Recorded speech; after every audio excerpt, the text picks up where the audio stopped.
Ah. Eh bien, nous allons donc démarrer cette dernière table ronde de clôture, donc.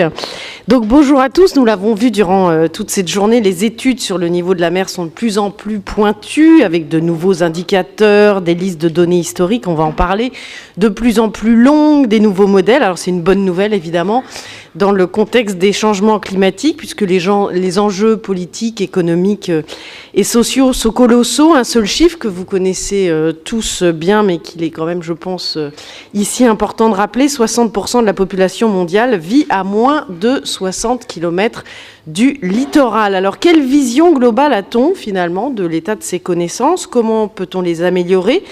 À quoi servent-elles concrètement? C'est de tout cela dont nous allons parler avec nos intervenants que je vous présente tout de suite. Donc, comme il n'y a qu'une seule femme, je commence par elle. Marilyn Diarra, bonjour. Vous êtes directrice de l'environnement et des établissements classés au ministère de l'Environnement et du Développement durable du Sénégal. À votre gauche, Torquilda Haroup, qui est chef de l'unité des tsunamis de la COI, la Commission océanographique intergouvernementale de l'UNESCO. À ma droite, Philippe Dandin, qui est à ma gauche, en fait, pardon, je me disais, ça va pas là. Directeur adjoint scientifique du Centre national de recherche météorologique à Météo France. Et donc à ma droite, Laurent Carleguer, qui est directeur adjoint du CHOM, et Jean Jouzel, qui est donc directeur de recherche émérite depuis un mois. Il fallait que je le mentionne, au CEA et ancien vice-président donc, du groupe de travail scientifique du GIEC. Alors Jean Jouzel, je vais démarrer avec vous. Que pensez-vous globalement, vous qui avez ce recul de la recherche, de l'état des connaissances aujourd'hui sur le niveau de la mer? Bonjour à tous, merci Anne-Cécile. Non, c'est peut-être un peu dur avec la communauté, on est ici avec une communauté. Je dis souvent que le niveau de la mer est un des domaines où on a le plus d'incertitudes. En tout cas, alors, il faut voir, on va parler du passé, du présent, du futur. Bon, en gros, je peux donner un exemple, c'est pas du tout pareil si l'élévation du niveau de la mer, si Jim Hansen a raison quand il dit que le niveau de la mer va s'élever de quelques mètres, voire 5 mètres à la fin du siècle, ou bien quand le GIEC dit que ça va être limité à 80 cm. Donc, je veux dire, c'est quand même un véritable problème. Donc, pour moi, il y a ce facteur 5, alors ça, c'est quand on regarde vers le futur, après on va regarder d'autres périodes. Effectivement, il y a quand même, mais je sais que ça a été évoqué ce matin, à travers finalement la difficulté à appréhender l'évolution future des calottes glaciaires, hein, parce que c'est bien ça la principale cause d'incertitude. Voilà, donc oui, donc il y a beaucoup à faire. Disons, moi je me suis intéressé, je ne suis pas directement disons, impliqué dans les recherches sur le niveau de la mer, mais je suis intéressé donc à travers, au niveau français, à travers disons, j'ai coordonné, alors Connery Le Cosanet qui a parlé tout à l'heure était une des chevilles ouvrières, hein, disons un rapport sur le niveau de la mer dans le cadre d'une série de rapports, disons, rédigés à travers, en tout cas avec le soutien de l'ONER, qui est toute la communauté scientifique. Donc le dernier, c'était sur l'élévation du niveau de la mer en France. Bien sûr, on a dit beaucoup de choses. Je pense, on a dit des choses dans ce rapport, mais on a surtout dit qu'il y avait beaucoup à faire. Quand on regarde du niveau régional, quand on regarde comment on passe de l'élévation du niveau de la mer dans une baie à ce qui se passe réellement localement, c'est vraiment, là aussi, au niveau régional, il y a beaucoup de choses à faire. Il y a toujours beaucoup d'incertitudes sur l'évolution régionale du niveau de la mer. Alors, un caractère, disons, c'est vrai au niveau de la France, c'est vrai à échelle plus globale.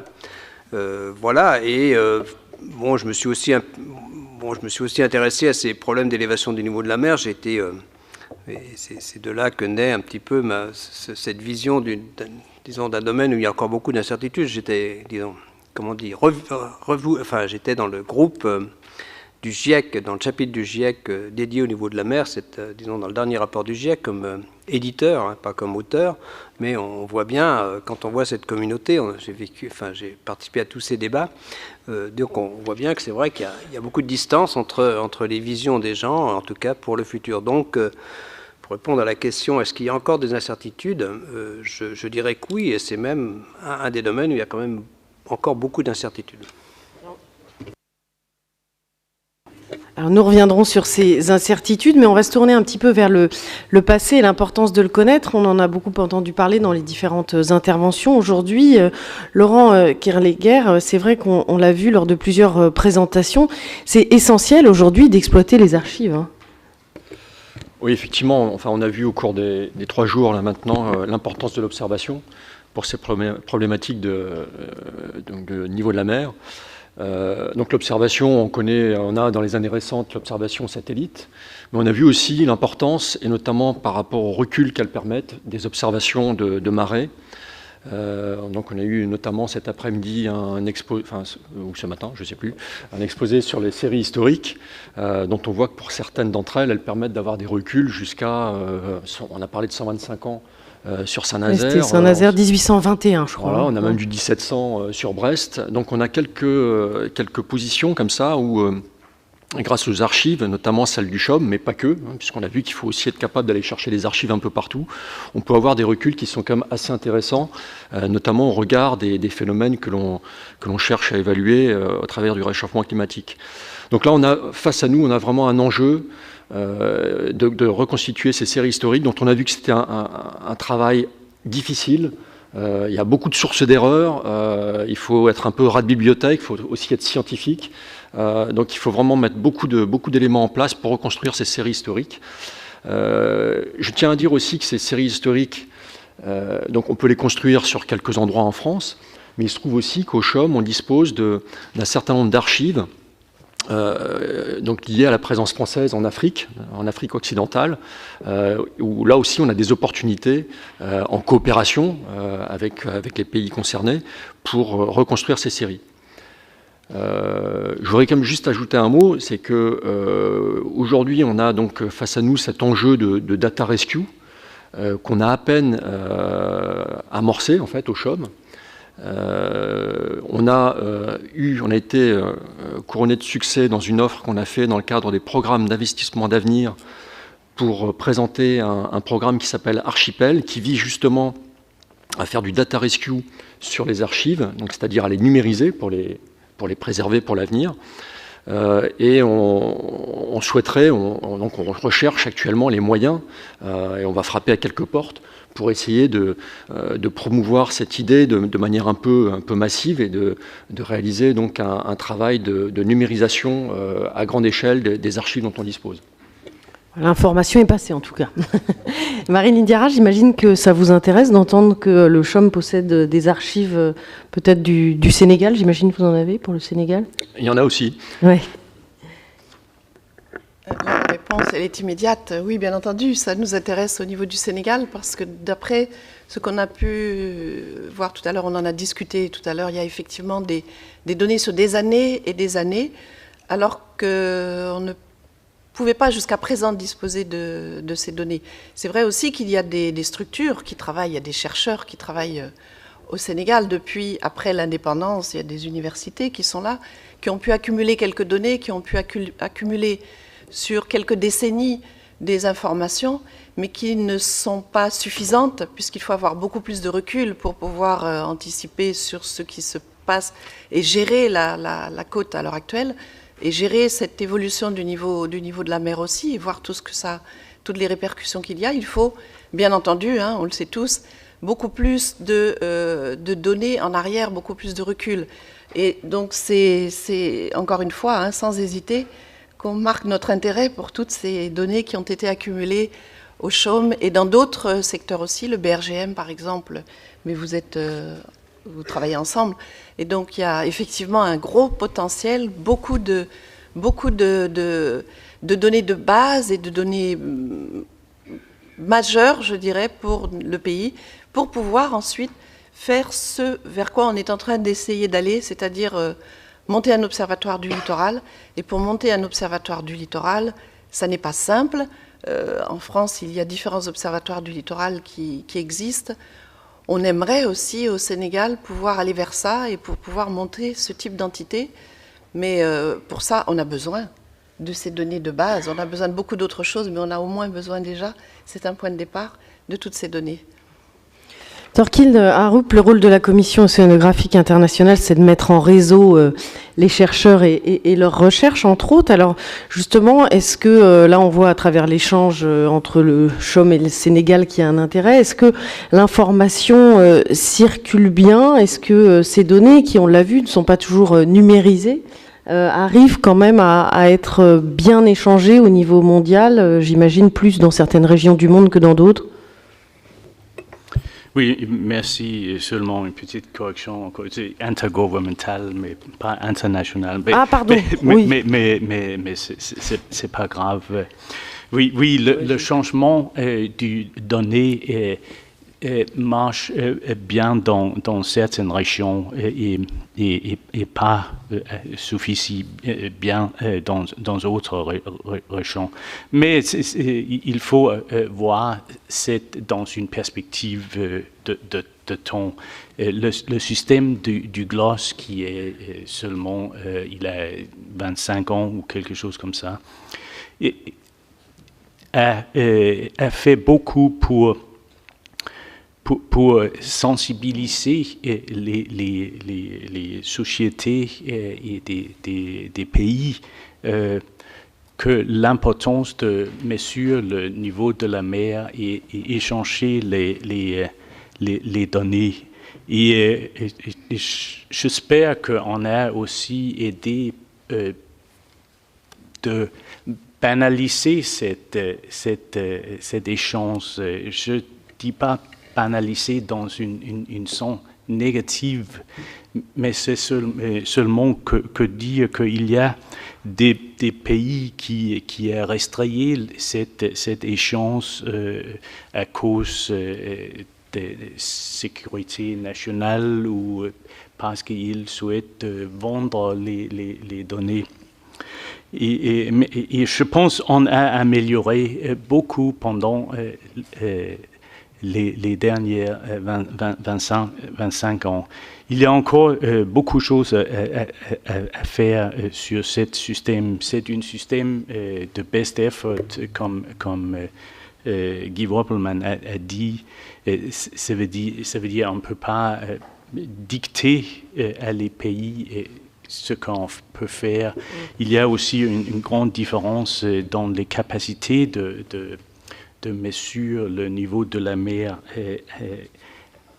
en haute précision. Et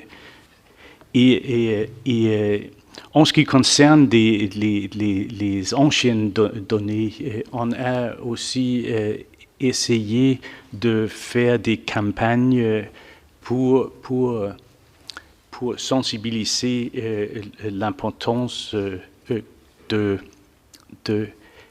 sauvegarder les anciennes observations et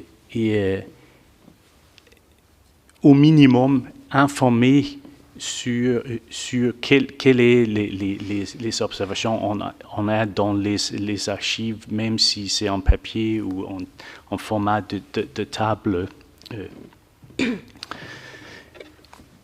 Merci. Philippe Dandin, pour vous aussi, c'est important de récupérer les données historiques. D'ailleurs, vous avez fait un gros travail à Météo France dans ce sens. Est-ce que vous pouvez nous en dire plus ? Oui, bien sûr. En météorologie aussi, nous nous intéressons à récupérer de la profondeur historique. Alors, avant tout, ce que je voudrais dire, c'est que ce travail de recherche et de sauvetage des données anciennes, c'est d'abord une réflexion sur l'observation et le besoin fondamental d'observation pour nos sciences. On doit, de la même façon qu'on se replonge vers le passé, on doit penser aujourd'hui le système d'observation dont on aura besoin pour répondre aux questions qui sont déjà entrevues et pour les questions qui seront vraiment très importantes pour les générations suivantes de chercheurs. Donc c'est exactement l'effet miroir que nous offre l'action de Data Rescue. Alors Data Rescue, c'est un peu un slogan, ça ressemble à Search and Rescue pour les marins et les océanographes qui sont ici, ça parle sans doute. Le Data Rescue, c'est une longue chaîne très pluridisciplinaire de travaux. Il faut d'abord préserver les archives. Je pense que nous avons tous vu des bennes à ordures. en tout cas menacé d'être rempli d'archives parce que vous avez quelque part un labo qui déménage ou des choses comme ça. Ça commence par ça, le data rescue. Il faut avoir cette attitude vigilante désormais et on a passé ce message au sein de Météo France, c'est dans la communauté météorologique, qu'on ne jetait plus rien, qu'il fallait remettre l'ouvrage sur le métier, y compris reprocesser des informations qui avaient été déjà étudiées dans le passé, mais classiquement en climatologie, il y a quelques décennies, on travaillait à pas de temps annuel, mensuel. Aujourd'hui, on s'attache à récupérer des données infra-quotidiennes parce qu'on veut aller taquiner et comprendre les évolutions des événements extrêmes. Je crois que tout ça vous a été dit pendant ces 3 jours. Le data rescue, c'est donc une longue chaîne pluridisciplinaire. Il faut des historiens, des archivistes. On manque d'archivistes. Il faut des scientifiques et il faut, face à cette montagne gigantesque d'archives qui existent, il faut une stratégie d'action tirée par les enjeux scientifiques. Pour nous, en météorologie, on s'est focalisé en France sur un travail d'amélioration du diagnostic d'évolution du climat en métropole et pour les Outre-mer sur les 150 dernières années. On n'a fait que commencer le travail, mais on a refait les travaux de diagnostic qui avaient été produits au début des années 2000. On affine le diagnostic, on répond également en parallèle des enjeux scientifiques à des enjeux, je dirais, d'ordre politique. On a toujours à apporter finalement la preuve de l'évolution du climat. On a toujours à convaincre nos élus, les décideurs, à convaincre nos concitoyens que quelque chose se passe, que quelque chose d'important se passe. Et les archives ont aussi cette dimension, en plus de l'apport scientifique, que nous permettent la récupération de données et de métadonnées. On oublie souvent de mentionner qu'on a autant besoin des modes d'emploi pour savoir comment étaient acquises ces données. Eh bien, les archives ont aussi cette vertu de permettre d'illustrer certains phénomènes, certaines choses, et de faire appel à une mémoire, à une culture du risque, et de travailler de cette façon-là, en écho sur la dimension d'adaptation au changement climatique. Voilà. C'est dit de façon très raccourcie. C'est un effort qui est considérable, qui n'est pas solitaire, qui doit se mettre en harmonie avec les travaux qui sont menés en modélisation, qui sont menés en éducation, en formation. Mais le Data Rescue participe de toute cette démarche d'action face au climat. Alors Jean Jouzel, vous nous disiez en effet qu'il y a une grande amplitude d'incertitude, enfin une grande amplitude et donc beaucoup d'incertitudes finalement dans ce travail de recherche sur l'évolution du niveau de la mer. Vous donniez des échelles tant de centimètres assez vertigineuses. C'est vrai aussi que l'échelle de vision, enfin quand on veut essayer d'anticiper pour bien s'adapter, on a du mal à descendre à un niveau local à petite échelle. Donc aujourd'hui, est-ce que vous avez l'impression qu'on est quand même bien outillé au niveau de la recherche pour pouvoir s'adapter, sachant que les effets des changements climatiques commencent déjà à se faire sentir? Oui. Alors, est-ce qu'on, au niveau de la recherche, peut-être avant de répondre, je voudrais quand même dire quand la data rescue, c'est aussi pour, disons regarder les données, c'est aussi le regarder sur des plus longues échelles de temps. Par exemple, vraiment un des résultats qui est marquant, c'est cette évidence que le niveau de la mer était de 5 à 9 mètres plus élevé il y a 125 000 ans. Et donc ça donne de la crédibilité finalement disons alors que le climat était, notre planète est probablement entre 1 et 2 degrés plus chaud qu'aujourd'hui au maximum. Donc ça donne bien une idée de la sensibilité de l'élévation du niveau de la mer au climat, à des changements climatiques. Alors, ce qui manque dans ces données du passé, mais enfin ça commence, il y a eu, je pense, des présentations ce matin, c'est d'avoir une idée de la vitesse de ces changements. Et c'est ça qui est très important. Et quand on parle de recherche, c'est vrai que c'est un axe de recherche qui est extrêmement important. Est-on capable vraiment, dans le passé, aussi bien au cours des derniers maximums glaciaires qu'au cours des changements précédents, d'être capable d'évaluer une vitesse de changement, d'élévation du niveau de la mer de façon précise. Ça, c'est un gros point. Alors, quels sont les domaines quand on regarde les niveaux de la mer? Alors, je crois que c'était aujourd'hui que devait se lancer Jason 3, mais c'était reporté. Alors, bon, quand même, les outils, quand on regarde le niveau de la mer... Ça vole, ça vole. Hein? Jason 3 est parti. Il était lancé, mais... donc, non, pas... donc, c'est... Bon, je ne sais pas qui est de la communauté satellitaire là, mais il y a vraiment besoin de continuité sur les satellites, ça c'est très clair. Il y a un appel très clair de cette communauté. Disons justement, là, les données, on a besoin bien sûr d'améliorer la précision, mais c'est déjà pas mal, et surtout d'assurer la continuité sur des périodes de temps assez longues. Donc voilà, donc sur... moi, je suis l'effort de Philippe, bon, pas simplement sur le niveau de la mer, il a parlé de la data rescue, mais sur les données météo, c'est clair que c'est très important vraiment d'avoir ces données historiques. J'espère que, disons, ceux qui s'y attachent, du côté du Chaume comme du côté de Météo France ou d'autres, réussiront effectivement à produire ces données. Il y a beaucoup de données enfouies, c'est intéressant. Alors, est-ce qu'on a les moyens? Pour moi, ça reste aussi... je redis que les incertitudes, elles sont aussi au niveau de... Est-ce que la modélisation océanique est très importante, donc il faut l'améliorer, regarder les caractéristiques régionales, c'est pas si simple, donc comment ça commence? On commence à faire des simulations en regardant l'élévation régionale du niveau de la mer, mais il y a beaucoup à faire. Et on voit bien qu'il y a des domaines qui, là aussi Gaël Durand l'a évoqué ce matin, il y a des domaines qui demandent de gros efforts, c'est effectivement la modélisation des calottes. C'est loin d'être... là, c'est vraiment la bouteille à l'encre, c'est quand même une zone d'incertitude. Donc ça, je crois qu'il y a quand même du bon soutien sur ces projets de modélisation des calottes, des ice shelves, de l'influence de la glace de mer, disons sur l'écoulement, tout ça, mais ce sont des vraies questions. Enfin, pour moi, quand on regarde le niveau de la mer, alors après on va parler des impacts aussi, je pense aussi qu'il faut passer, on avait discuté avec Gonéry dans le rapport, il faut passer à une échelle vraiment régionale sur les conséquences de l'élévation du niveau de la mer. Je veux dire, bon, je ne sais pas si notre collègue est responsable des tsunamis ou des événements extrêmes. Bon, moi j'aimerais bien savoir si c'est sérieux de mettre un mur autour de New York vu du point de vue scientifique. Est-ce que c'est vraiment sérieux? Est-ce que ça tient la route? Est-ce que c'est pas aller dans le mur de faire ça? Alors c'est ce qu'on envisage quand même comme adaptation. Est-ce que c'est sérieux de se protéger? Est-ce qu'on peut se protéger sur tout? Il faut quand même réfléchir en termes d'adaptation à ce qui est raisonnable. Et je pense que là, notre science, on a des éléments à apporter, disons, sur différentes échelles de temps. Mais la question doit être posée pour l'adaptation.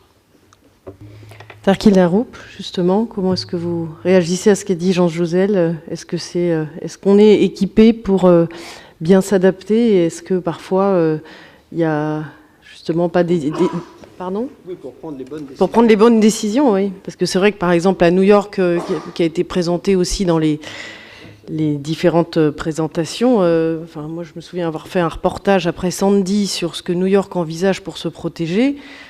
C'est quand même assez surprenant et ça va coûter des millions de dollars.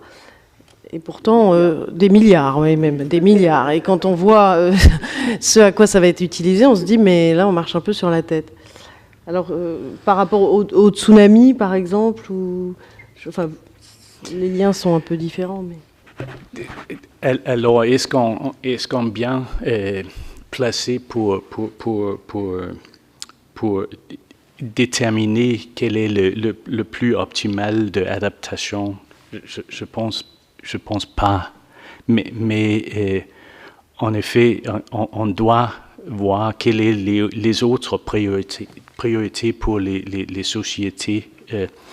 Et on peut toujours faire plus de recherche et plus d'observations. Et c'est d'une balance que les sociétés individuelles ou les pays individuels doivent faire pour déterminer quelle incertitude ils souhaitent de vivre avec. Autrement, je veux aussi dire que c'est une process en développement. Au contraire, pour les météorologistes, et Philippe, il peut me corriger, mais le système pour l'observation de l'atmosphère, il est 150 ans, quelque chose comme ça. Pour l'océan, on a commencé à mettre en place un système pendant les dernières 25 ans. Et bien sûr, on est en train de catch-up avec les météorologistes. Mais si on regarde ce qu'on a fait et obtenu pendant les dernières 25 ans, on a amélioré les informations, on a amélioré les coordinations entre des différentes composants des Global Ocean Observing System, où le mesure de niveau de la mer est une des composants. Et je peux ajouter que on n'a plus eu we have never had more tide gauges than we have now. Tu peux peut-être me aider. Nous avons plus de flotteurs de Argo comme on a en ce moment. Nous n'avons pas eu beaucoup plus des chercheurs comme on a en ce moment. On n'a pas eu plusieurs des bateaux de recherche pour l'océan. Il y a une vraie dynamique. Il y a un vrai dynamique, et ça symbolise aussi que les pays et les sociétés souhaitent investir dans les systèmes d'observation. Est-ce que c'est suffisant? Probablement pas. Mais on est en train d'établir ce système. Mais après, il y a un fort décalage quand même entre les pays du Nord et les pays du Sud, si on prend ce clivage-là qui est très très net, que vous constatez à l'ACOI. Alors Marilyn Diarra, vous disiez tout à l'heure qu'au Sénégal, la recherche démarre, et puis vous avez l'intention de créer un observatoire du littoral. Vous mettez aussi en place des actions locales, justement, pour limiter les impacts. Alors, cet observatoire, par exemple, est-ce que vous êtes suffisamment outillé pour le mettre en place? Vous en êtes à quel stade aujourd'hui? Suffisamment outillé, non. Justement, c'est une des raisons de ma venue aussi ici, puisque je dois faire tout un circuit en France pour appréhender un petit peu ce qui est fait, pour voir un peu comment on peut structurer un observatoire du littoral. On en est au début, on va faire une étude de faisabilité justement qui va démarrer en février ou mars au Sénégal pour savoir quelles sont les possibilités, quels sont les tenants et les aboutissants. Est-ce que c'est réaliste de penser à un observatoire du littoral au Sénégal? Quels sont les atouts que l'on a? Donc il y a toute une démarche qui est en train d'être faite. J'ai pas dit que la recherche commençait au Sénégal, j'ai pas vraiment dit ça, parce que la recherche a démarré depuis longtemps. Vous avez parlé d'archives qui existent depuis très longtemps, et ensuite ça a continué. Les universités, elles ne datent pas d'hier, donc de la recherche, il y en a toujours eu depuis très longtemps, mais à un niveau qui n'est peut-être pas très compétitif, excusez-moi, par rapport à d'autres pays. Mais enfin, il y a toujours eu de la recherche. Ce que je voulais dire par rapport aux échanges qu'il y a eu tout de suite, c'est que oui, il faut ces données, bien entendu, il faut cette recherche, ça c'est évident, personne ne peut remettre ça en question. Mais après, lorsqu'on a les éléments aussi, lorsque l'on a les résultats d'études, lorsqu'on a toutes ces analyses qui sont faites, il y a un autre problème qui se pose, bien sûr, c'est de prendre les bonnes décisions par rapport aux éléments que l'on a. Et pour prendre les bonnes décisions, il faut que nos décideurs puissent avoir les éléments en main, puissent comprendre la nécessité justement d'aller dans telle ou telle direction. Et ça aussi, c'est souvent un problème, parce qu'il y a des données, il y a des éléments, mais il y a un gap en fait entre la recherche et les décisions qui sont prises. Et souvent, les décisions qui sont prises ne sont pas ne sont pas forcément cohérentes par rapport aux résultats des recherches. Et là, bon, c'est à nous, il y a un maillon en fait à créer entre les deux pour pouvoir faire en sorte que les décisions se rapprochent le plus possible de la réalité, de ce qu'il faudrait faire effectivement. Quelques exemples, au Sénégal par exemple, vous avez parlé du mur de New York, mais nous aussi, on a construit, excusez-moi, j'ai vraiment un problème de gorge, on a construit aussi à une échelle qui n'a rien à voir, bien entendu, avec celle que pourrait avoir New York, mais on a construit des édifices, on a construit des protections sur le littoral par exemple, qui se sont avérées être une catastrophe. Je crois qu'il n'y a pas qu'au Sénégal, hein, on peut trouver des exemples partout dans le monde. Bon, peut-être que si on avait eu les bons éléments, si les décideurs avaient eu les bons éléments, ou s'ils avaient priorisé, comme vous avez dit tout à l'heure, hein, il y a un problème de priorité aussi. Parce que, je ne sais pas, quand un pays est décimé par une maladie, on va forcément s'éloigner un petit peu de nos problématiques du littoral. Donc c'est tous ces éléments qui font que c'est assez difficile de savoir comment gérer tout cela. Mais maintenant, avec la COP21 qui vient de se passer, avec toutes les sonnettes d'alarme qui ont été tirées, les pays, en tout cas tous les pays qui ont un littoral, se rendent compte qu'il y a une nécessité absolue à réfléchir vite, parce qu'on risque de se faire rattraper sinon par les événements. Et donc il faut, je pense, bousculer fortement amener les décisions, les bonnes décisions à être prises. Et c'est ça aussi l'objectif de cet observatoire du littoral au Sénégal, par exemple, hein, qui se fera probablement en concertation avec le Togo, le Bénin. Il y a notre ami Adoté Blivy qui est là et d'autres. Ça va se faire aussi à l'échelle régionale, mais il y a besoin de cette cohérence, de cette concertation. Et donc, c'est tout un programme à mettre en place. Alors, au niveau du Sénégal, on a déjà, comme je l'ai dit tout à l'heure, réfléchi, puisqu'on a un programme de gestion intégrée des zones côtières qui a été financé par l'Union européenne, qui existe, qui s'est mis sur pied depuis 2011 environ. Et on va partir de ce qui existe déjà et d'autres études avec la Banque mondiale, etc. On va partir de ça pour pouvoir poser les jalons d'un observatoire du littoral.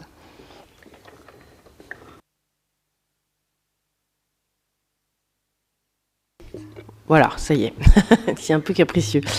Laurent Kerleguer, justement, Marine Diarra parlait de la COP21. On peut espérer que ça va aussi insuffler une dynamique dans la recherche. Alors, Ségolène Royal vient d'annoncer la mobilisation de 7,5 millions d'euros pour finaliser le projet LITO 3D. Ça, c'est un outil, justement, qui peut être utile pour les décideurs, pour prendre les bonnes décisions. Vous pouvez nous en dire plus ? Oui, alors LITO 3D, en fait, c'est un projet qui nous a été confié ainsi qu'à l'IGN lors du CIMER, du Comité interministériel de la mer, en 2011, où il nous avait été demandé d'établir un référentiel géographique du littoral.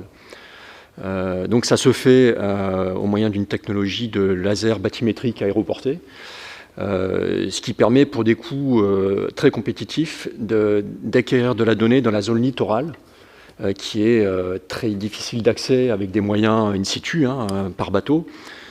Donc en pratique, un des seuls moyens de le faire, c'est le laser aéroporté, ou en tout cas de le faire pour des prix compétitifs, pour des coûts compétitifs. Donc depuis 2011, on a déjà couvert une petite partie de la métropole, les îles éparses, Mayotte. On a également travaillé en Martinique. Et là, effectivement, la bonne nouvelle qui vient d'être annoncée par le ministère de l'Environnement, c'est le coup de pouce important, hein, puisqu'on parle de 7,5 millions d'euros, pour porter les stockades et finaliser l'établissement de ce référentiel géographique du littoral. Et ça, c'est extrêmement important parce qu'en plus, ces levées par laser aéroporté ont la bonne propriété de réaliser un levé qui est sans discontinuité entre la terre et la mer. Hein. Donc on a toute la problématique du référencement vertical qui est essentielle quand on veut après faire des modèles d'inondation ou donc mesurer les effets d'une élévation du niveau de la mer sur le continent, se trouve résolu d'une certaine façon à partir du moment où on a un modèle continu de la mer vers la terre. Et donc c'est ça qu'on va pouvoir relancer et je l'espère finaliser rapidement déjà en métropole. Et puis après, donc c'est une technologie, un savoir-faire qui existe et qu'il faudra aussi certainement mettre en œuvre dans d'autres régions.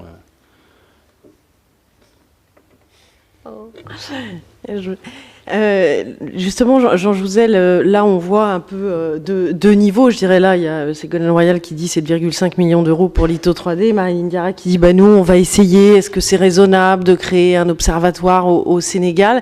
Et en même temps l'injustice réelle de ces enjeux-là, c'est que ce sont les pays justement les moins bien équipés pour la recherche qui sont les plus impactés.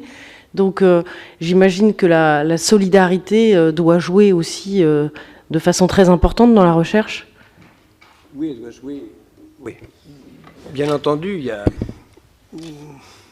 Disons, tout le monde n'est pas malheureusement égal devant le réchauffement climatique. Il y a clairement des pays plus vulnérables et dans ces pays vulnérables, ce sont une des raisons de vulnérabilité soit de petites îles, soit de pays côtiers. C'est effectivement l'élévation des niveaux de la mer. Et souvent, ces pays, ces régions cumulent aussi le risque de, disons, dans un climat plus chaud, d'avoir plus de cyclones. Ils sont quand même pas insensibles à l'acidification de l'océan, parce que généralement, ils tirent beaucoup de ressources de l'océan. Donc ces pays, soit côtiers, soit ces îles, sont vraiment effectivement plus vulnérables que d'autres. Et d'ailleurs, je souscris pleinement, même si ça sera extrêmement difficile, disons, à l'objectif 1,5 degré que finalement ces pays ont essayé de mettre sur la table à la COP21. Alors, solidarité, bien sûr, qu'il faut de la solidarité dans la recherche. Il y a cette solidarité, quand on parle des 100 milliards de dollars, donc les pays riches ont promis mettre à disposition, enfin, disons, ça semble à peu près bien parti, même si la feuille de route n'est pas encore complètement définie, c'est quand même plus sur la lutte contre le réchauffement climatique et l'adaptation. Je n'ai pas entendu souvent le mot recherche dans cette mise à disposition dans ces transferts financiers dont on parle. On parle de transferts technologiques aussi, mais la recherche, effectivement, et je l'ai regretté. On parle, comme dit Marie Diarra, de renforcement de capacité. Capacity building, c'est dans l'accord de Paris. Oui. Mais, mais au niveau financier... il n'y a pas de chiffre. Non, il n'y a pas de chiffre. Donc les 100 milliards de dollars ne sont pas dédiés à ça, ça je veux dire. Donc il y a vraiment un besoin de financement dans ces domaines de recherche, c'est ce que je pense, oui. Allez-y. Oui, au niveau du groupe africain même, et du groupe 77 et la Chine en général, on se bat pour que l'adaptation soit prise en compte au même titre que l'atténuation au niveau des financements. Et ça sous-entend donc tout ça, des financements pour la recherche, pour le transfert de technologie, pour le renforcement de capacité. On se bat pour ça. Philippe Dandin, est-ce que vous voulez réagir à ce que l'on vient de dire? Écoutez, très modestement, je vais revenir à nos efforts de Data Rescue pour dire que, effectivement, du fait de l'histoire française, partout où le pavillon français a flotté, il y a eu de la mesure qui a été faite. Que lorsqu'on trouve des informations qui peuvent intéresser nos collègues des ex-colonies en particulier, mais également de lieux sur la planète où des expéditions scientifiques ont été menées, eh bien, on le signale, on coche des cases, on remplit des formulaires et on indique à nos collègues que les scans sont disponibles et qu'ils peuvent venir fouiller dans ces archives pour extraire les informations qui existent. On le fait également, évidemment, nous on obéit à des stratégies de recherche en priorité sur les paramètres météorologiques, mais si l'on trouve des informations à caractère marégraphique, hydrographique, si l'on trouve des relevés... On a trouvé ça récemment, des relevés en Indochine de sondes bathymétriques.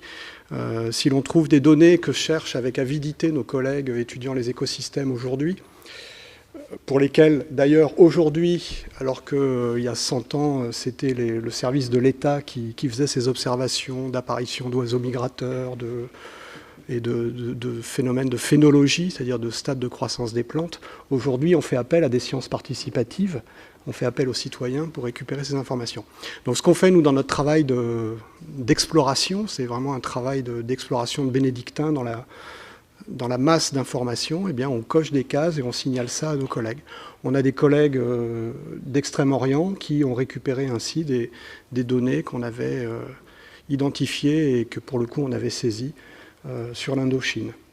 Donc ça, c'est une coopération sur les efforts du passé. De la même façon, en météorologie, en océanographie, on s'efforce de coopérer de la façon la plus intelligente qui soit. Quand vous envoyez un bateau à l'autre bout du monde, et je crois que notre collègue du CEREJ l'a bien montré, ça coûte des fortunes. Si en plus il faut forer dans les coraux, c'est des efforts qui sont considérables. Et donc toutes les missions maintenant sont multi-objectifs. Donc ça, ce sont des formes de coopération qui ne sont pas toujours évidentes parce qu'on n'a pas forcément le réflexe d'échanger en amont. Voilà, je voulais réagir aussi sur l'ITO 3D. L'ITO 3D, c'est essentiel, c'est une connaissance qui sert à mieux comprendre le présent, à mettre en place des systèmes pour le futur. De la même façon, vu la richesse du fond cartographique, marégraphique qui nous a été un petit peu évoqué là, par les travaux sur Saint-Nazaire, qui existe au CHOM, il faudrait un vrai projet de data rescue orienté sur le niveau de la mer. Il y a des efforts considérables à mener dans ce domaine-là et les crédits à mobiliser sont beaucoup moins importants qu'on l'imagine, mais un petit peu plus qu'on est prêt à mettre sur la table. Voilà, ça n'est ni de la recherche ni des opérations, mais il faut la mobilisation de tous pour se convaincre que ces informations-là, comme celles de paléoclimatologie, sont absolument essentielles pour comprendre des phénomènes qui se déroulent sous nos yeux en ce moment, à des fréquences de temps qui peuvent être très diverses, qui peuvent être de l'ordre de ce qu'une vie humaine peut appréhender, mais qui peuvent être aussi des ruptures climatiques. Ça nous a été montré avec les carottes de Camoin, là, enfin les carottes de coraux. On a vraiment besoin de comprendre tout ça et voilà l'effort qui nous est demandé aujourd'hui. Donc c'est pluridisciplinaire, coopération internationale, il n'y a aucun doute là-dessus, c'est ce que je peux vous dire en réponse. Marilyn Guerra, vous aviez une anecdote à partager. Oui, je voulais déjà dire l'intérêt qu'on a pour ce programme dont vous parlez de Data Rescue, parce qu'effectivement, il y a un tas de données qui sont éparpillées, et l'anecdote, c'est par rapport à ça. Je travaillais sur une thèse sur le Saloum, le delta du Saloum, qui se trouve donc au Sénégal, et j'avais énormément de mal pour retrouver des photos aériennes, des cartes marines, etc., puisque au niveau du service géographique national du Sénégal, pratiquement les données étaient manquantes. Et un jour, j'arrive au département de géologie et il y avait une poubelle pleine de photos aériennes de 1954, de 1979, de 1900, je ne sais plus les dates, et des cartes marines aussi. Ça en était plein et ça partait aux ordures, tout simplement. Donc je suis vraiment intéressée par ce programme, mais je ne sais pas comment vous l'avez mis en place. Peut-être qu'on aura l'occasion d'en discuter pour savoir comment effectivement réagir par rapport à ça, parce on peut être dans des structures un peu clés où on a la possibilité justement de mettre en place un système de récupération de ces données. Donc on aura l'occasion d'en reparler, je pense. Oui, il y a un enjeu d'éducation de la communauté scientifique. Moi, le dernier exemple que j'ai, ce sont des glaciologues à Grenoble qui croisent à la cantine sur le campus de l'université de Grenoble des collègues météo qui disent « Tiens, le coup de l'armoire, là, on bouge telle partie du labo, on a des armoires de vieillerie, ça part à la benne cet après-midi. Venez jeter un œil si vous voulez. » Donc on a besoin d'être à la table ronde finale des journées REFMAR pour dire la chose, en convaincre nos collègues partout. Il y a des programmes internationaux sous l'égide des organismes des Nations Unies, hein, l'UNESCO, l'OMM, etc., qui font la promotion de ces efforts-là. Mais moi, je peux vous donner l'exemple en France de ce que j'ai fait à Météo France. J'étais en position de décider que ça pouvait être une activité opérationnelle confiée à mes équipes. Donc je l'ai fait. Il a fallu se battre, j'allais dire comme un chien, vous me pardonnez l'expression, mais il a fallu convaincre en tout cas, il a fallu se glisser par toutes les fenêtres d'opportunités qui se présentaient, y compris récupérer des collègues qui n'avaient plus de travail parce qu'on fermait leur centre, y compris... voilà, bon. J'ai fait en sorte que la mine d'or identifiée en météorologie, c'est-à-dire le fonds d'archives de la météorologie française qui avait été confié aux archives nationales, mais qui était interdit d'accès depuis plusieurs années à cause de problèmes d'amiante. J'ai fait en sorte que ce soit marqué comme étant une mesure dans le plan national d'adaptation au changement climatique, à savoir qu'il fallait sortir ces archives et que ça avait une importance. Ça a été inscrit comme une des mesures, j'ai fait ce qu'il fallait. L'argent, il a fallu aller le trouver auprès d'un mécène privé, la Fondation BNP Paribas, qui a décidé de soutenir cette action parce que justement, elle était dans un trou de financement, d'intérêt, voilà, c'était pas de la science, c'était pas des opérations, c'était voilà, quelque part in between. Bon, donc il faut être plutôt teigneux sur ces questions-là. Je crois qu'on l'a bien vu avec le travail sur Saint-Nazaire. Ça demande, je le redis, ça demande vraiment des compétences pluridisciplinaires. Il faut des techniciens archivistes. Il faut que les archivistes dans nos archives départementales, dans nos archives thématiques, les archives de l'outre-mer, les archives de la défense, se saisissent aussi de cette question-là. Nos collègues anglo-saxons ont une logique complètement différente. Les archivistes travaillent main dans la main avec les climatologues. Chez nous, ils sont peut-être plus intéressés par l'Ancien Régime ou par des choses plus anciennes. On a eu de la chance avec les archives nationales de pouvoir travailler, et puis on est tombé dans d'autres choses trappes. Pour l'instant, la situation est bloquée, mais on a du mal à susciter l'intérêt, y compris après la COP 21, sur ces questions-là. Oui, je voulais juste rebondir sur deux choses, rétention et participatif. Rétention, tout à l'heure, le mot a été évoqué. Je voudrais juste que les choses soient claires. Il n'y a pas du tout de rétention au CHOM concernant les archives dans le domaine de la marégraphie. Simplement, ce sont des documents fragiles. Et justement, notre intention, c'est pour qu'ils soient partagés, c'est de pouvoir les passer au stade numérique, de manière à ce qu'ensuite, ils soient libres comme l'air ou comme les réseaux. Participatif. Donc là, on marche complètement en fait dans les traces de Météo France, c'est ce que vient d'évoquer Philippe. Et ce qu'on souhaite faire, ce qu'on souhaite mettre en œuvre, là aussi probablement avec l'appui de l'Union européenne ou de mécènes, enfin en tout cas des soutiens financiers identifiés. Ce qu'on souhaite faire en tout cas, c'est numériser les archives, qui sont des cartes, qui sont des photos, qui sont des marégrammes. Donc numériser ces archives, c'est-à-dire scanner nos documents, qui sont en général des documents de grande taille, des documents A0, 1 mètre carré, pour les mettre sur un portail. Et ensuite, c'est là où le côté participatif intervient, c'est mettre en place des outils et proposer à chacun de venir numériser littéralement ces documents. Parce que c'est une chose que d'avoir une photocopie numérique d'un document, c'en est une autre que d'avoir mis sur un tableur les valeurs d'une courbe pour pouvoir ensuite faire des calculs et faire des exploitations scientifiques. Voilà, donc on est vraiment dans cette démarche qu'on a initiée, comme je le disais tout à l'heure, mais qu'il faut maintenant transformer et qui est sans doute quand même une démarche de longue haleine. Oui, Jean Jouzel, on entend bien qu'il y a quand même beaucoup de mobilisation dans cette salle et autour de cette table, mais le défi est immense. Selon vous, quelles sont les urgences un peu par rapport à la recherche? Est-ce qu'on peut dégager des lignes de... Oui, évidemment, c'est une question un peu vaste, mais histoire de, comme c'est la clôture de ces 3 jours, histoire d'ouvrir un petit peu vers des perspectives.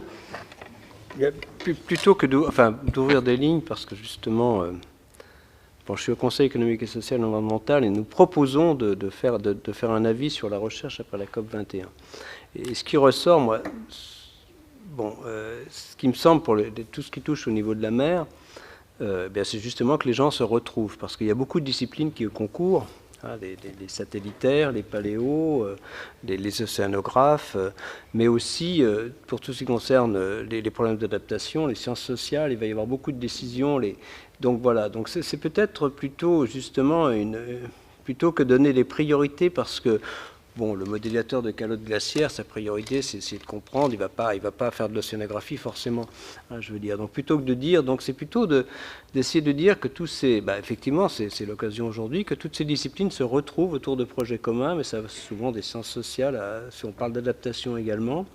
Et bien sûr, en gros, quand même, l'objectif, c'est effectivement d'être capable de donner aux décideurs politiques, parce qu'il va y avoir beaucoup de décisions qui sont prises et qui vont être prises dans les années qui viennent par rapport à cette élévation du niveau de la mer, de pouvoir donner les éléments vraiment de décision. C'est ça qui est important. Donc, plutôt que de prioriser, je pense que c'est plutôt une invitation à tous ceux qui disons, pour lesquelles, et il y a de nombreuses communautés pour lesquelles disons, cet aspect élévation du niveau de la mer est vraiment au cœur de leur recherche, d'y aller, mais aussi de le faire de façon multidisciplinaire. Voilà. Torquil Larou, pour vous, pour la COI, quelles sont les priorités à venir?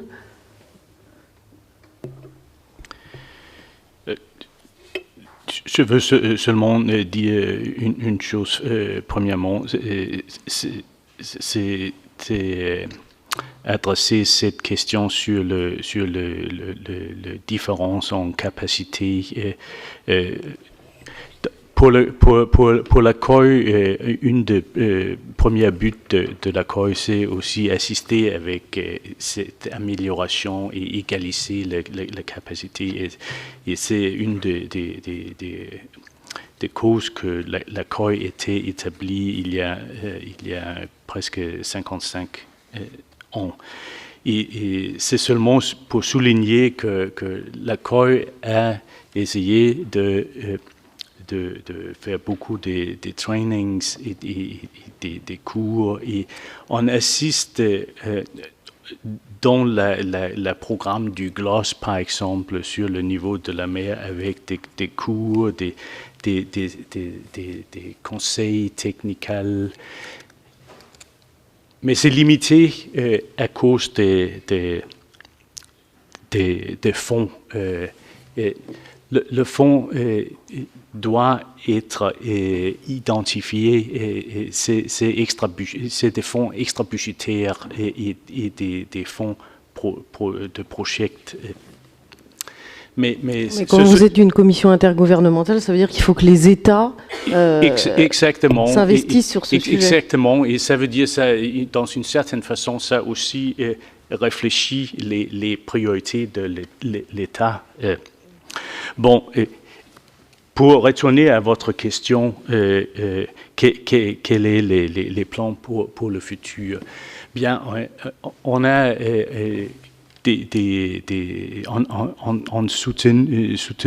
soutenir le programme du GLOS. C'est évidemment il y a des plans d'implémentation, et quand je dis GLOS est une des composantes de le Global Ocean Observing System et le Global Climate Observing System. Et ça veut dire que la priorité, c'est d'avancer des systèmes de GOOS et GCOS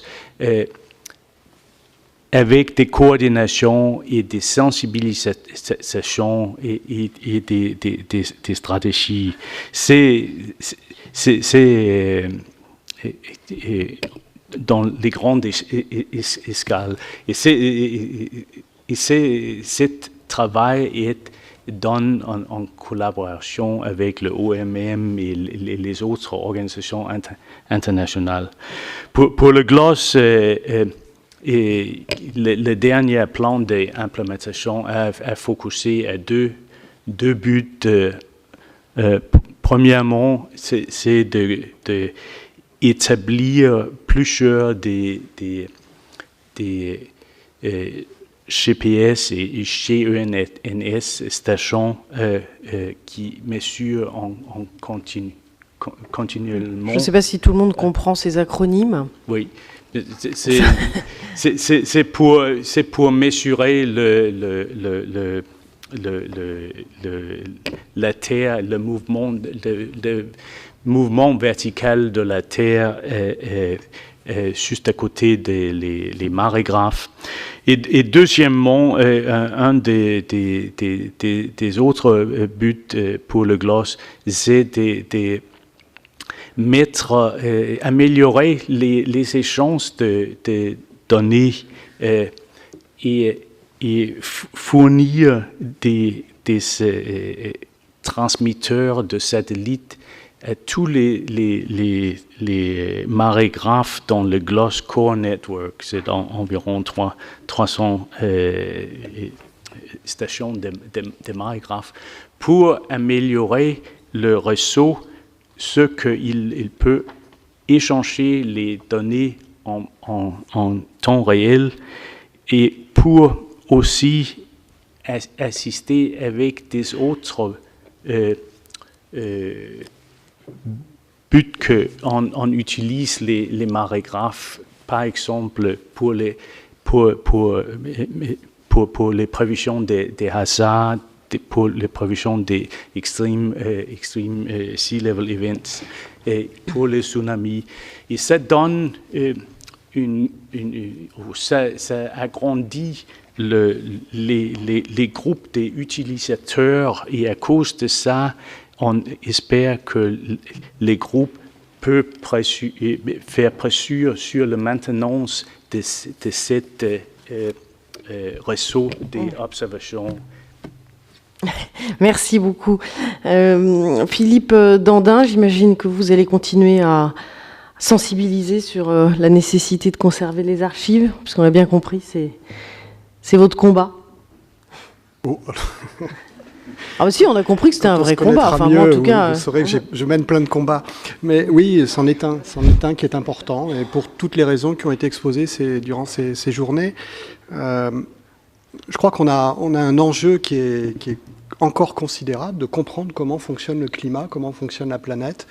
À chaque fois qu'on commence à ouvrir une porte, on en trouve 10 suivantes à explorer.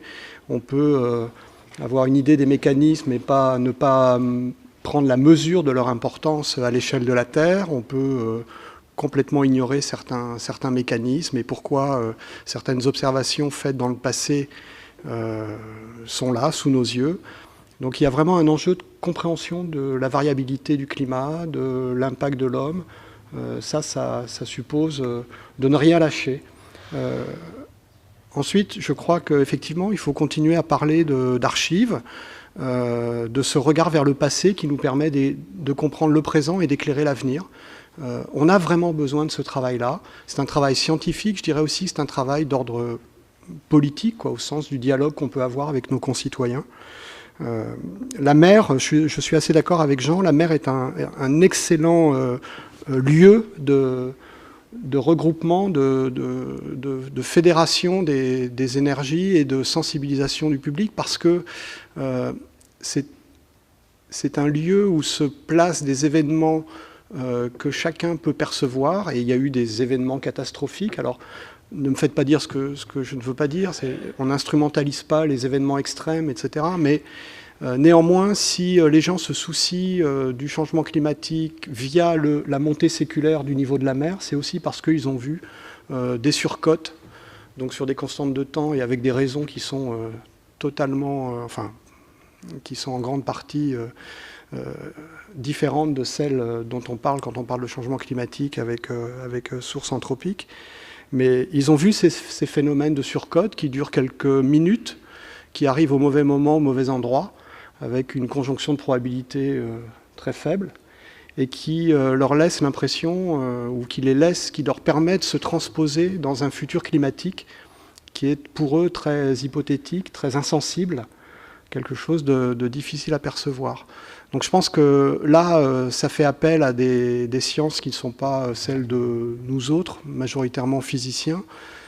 Ça fait appel aux sciences humaines et sociales, ça fait appel aux sciences infocom, information, communication, la façon dont on représente tout ça. Et je reviens encore sur ces archives.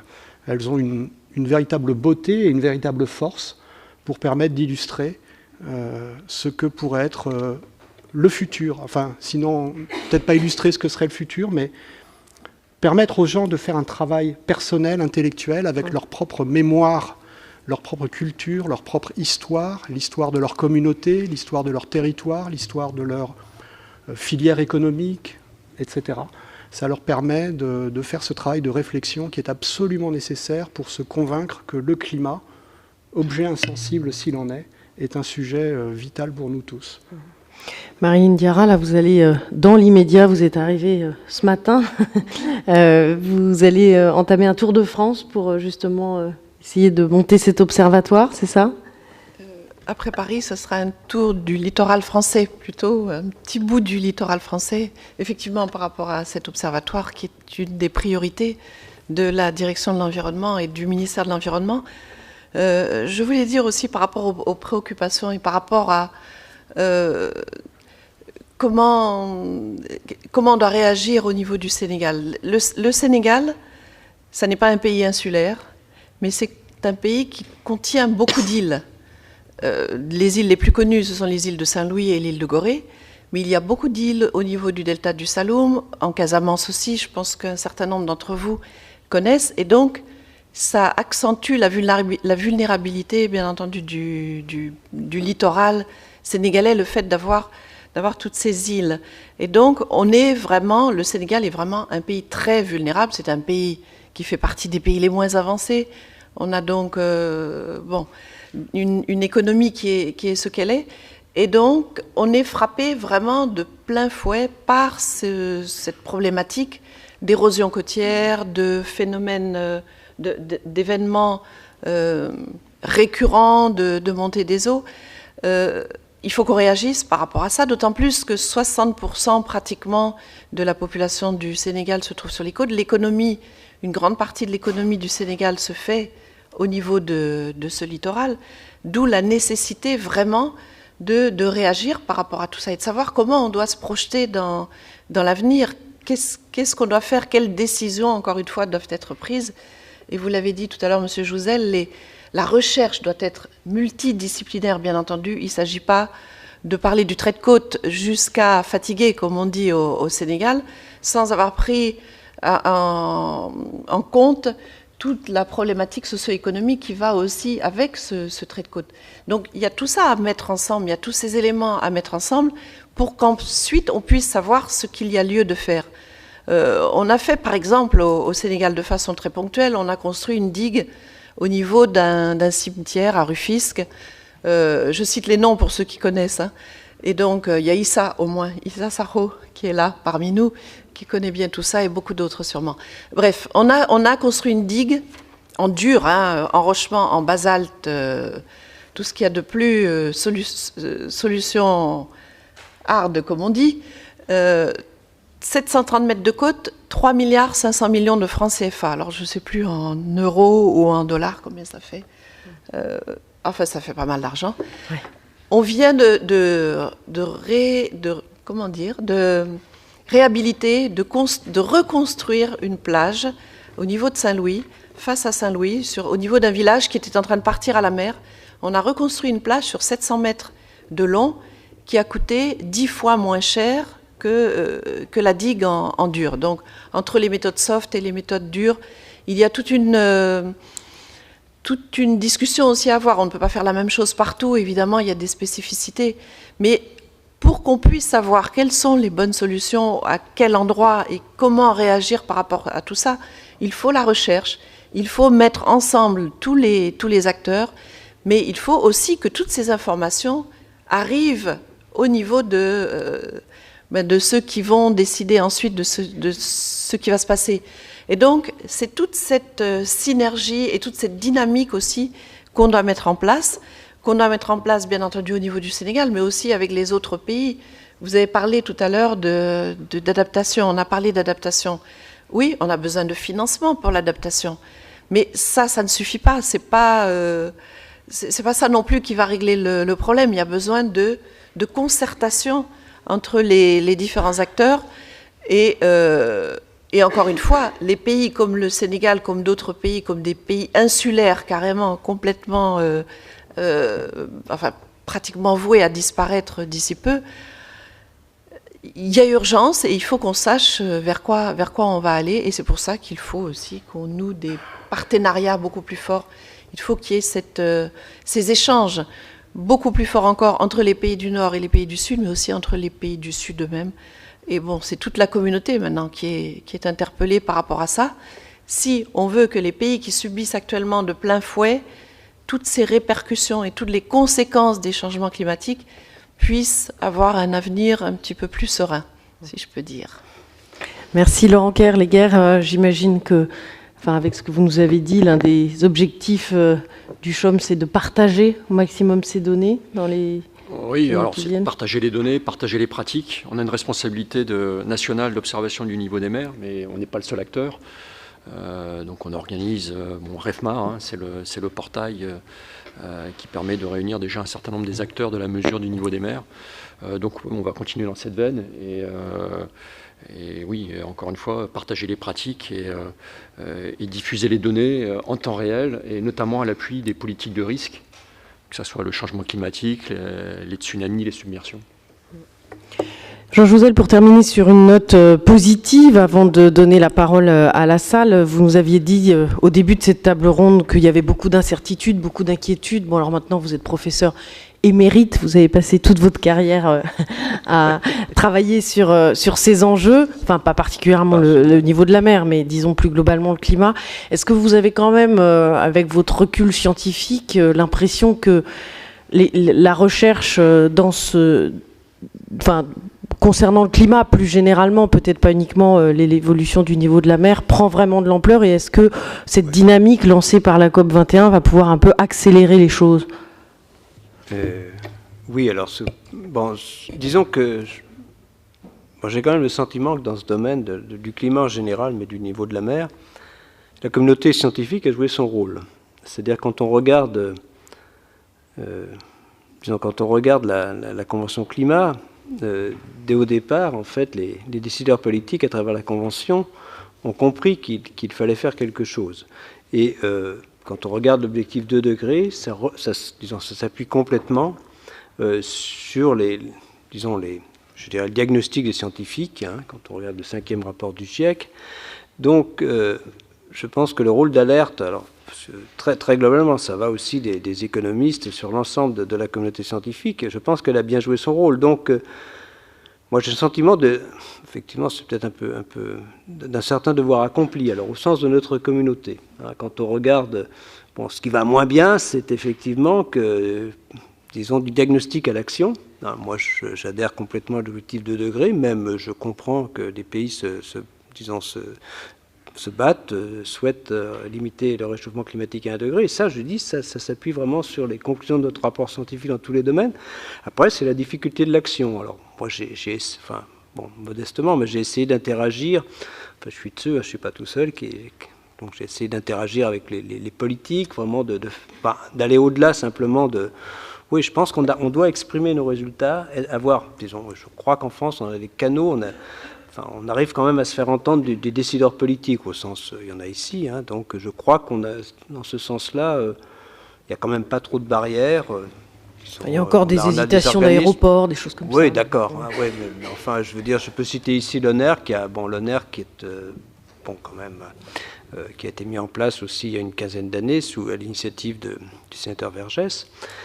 C'est clair que c'est un très bon relais au sein du ministère pour tout ce qui concerne les problèmes d'adaptation et plus généralement le changement climatique. C'est très clair que, le dialogue existe, le dialogue s'est mis en place depuis le Grenelle de l'environnement jusqu'à la préparation de la COP. Merci. La parole est à vous. Si vous avez des interventions, des questions, on a